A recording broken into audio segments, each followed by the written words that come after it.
Imagine a world that breathes cleaner air, where pollution is notably diminished. Such a world is very much within reach with electric vehicles. Today I'd like to talk about 3 critical facts that are happening with our automotive decisions.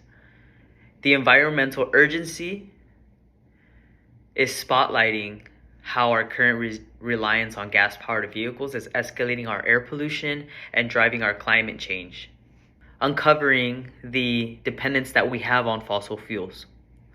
As well, I'd like to speak about the current journey that we will face if we don't drive towards change. The current problem is that our combustion of gasoline in our vehicles releases a multitude of pollutants, including nitrogen oxides, particulates, and greenhouse gases. This process becomes a cornerstone of our environmental degradation, contributing to global warming, which possesses a threat to our ecosystems, economic stability, and human health worldwide. These emissions are not just numbers in a report. They translate into smog-filled cities, exacerbate respiratory conditions, and a warming planet. These problems have been on a rise throughout our decades, driven by industrializations, our urban sprawl, and absence of sustainable public transportation systems. In many ways, gas vehicles have been engraved into our lifestyle, our economy, and the way that we move around our cities. However, grasping the sheer magnitude and the scope of this issue, it provides us with an excellent platform to discuss the origins that are equally about our shared decisions as they are our personal habits. The first source of our dependence on fuel-powered vehicles stems from the evolution of car production. From the beginning of this automotive age, gasoline acted as a primary source due to our high energy density and the simplicity of developing facilities for liquid fuel infrastructures. This dependency is supported by large investments and a powerful oil lobby that has traditionally resisted widespread adoption of other sources. Sluggishly, we've been accepting and adopting alternatives. The second factor is slow development and acceptance of innovative transportation technologies, as stated by Smith. The current policies and practices are not enough to help in the transition away from gasoline-powered transportations quickly enough. Government has subsidized for fossil fuel use, huge upfront charges of electric vehicles, and the absence of a cleaner environmental plan together combined to create something that prevents real change. Identifying these determinants does not only enhance our understanding of why we're at the place that we are, but also provides a direction through which to move. Now, let's shift our focus to the practical strategies that can lead us towards a more sustainable world. In an effort to overcome the environmental crisis, our governments around the world have been incentivizing the EV purchases and use of vehicles.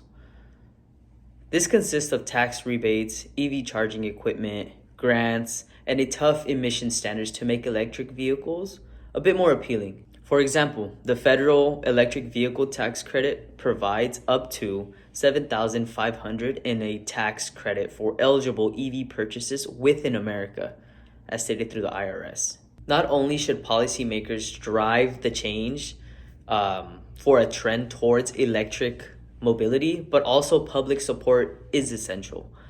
Through engagement in debates, voting on environmental matters, and the supporting candidates devoted to the course of sustainability, citizens could help determine where transportation policies are directed or could be directed.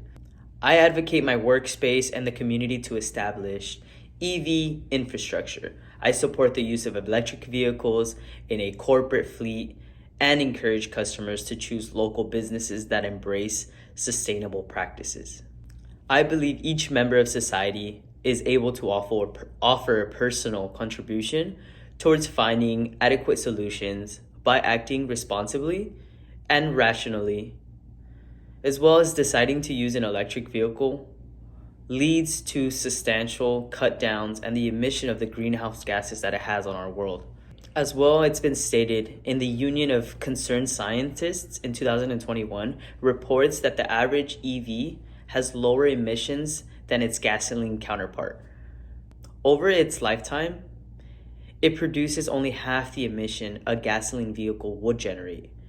It can individually opt for an EV.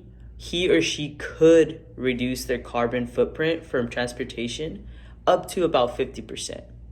A significant reduction when it comes to our personal impact on the environment. Apart from the environmental benefits, electric vehicles provide economic privileges for owners. Maintaining EVs has turned out to be much more effective and cost efficient due to the reduced numbers of moving parts compared to an internal combustion engine. EV owners can save around $14,500 in fuel costs over 15 years, as discussed by the US Department of Energy.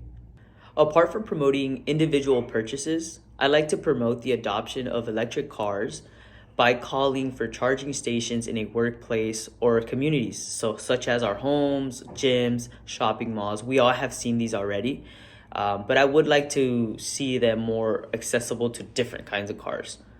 I would like to encourage you guys to share the knowledge that you now have regarding EV vehicles.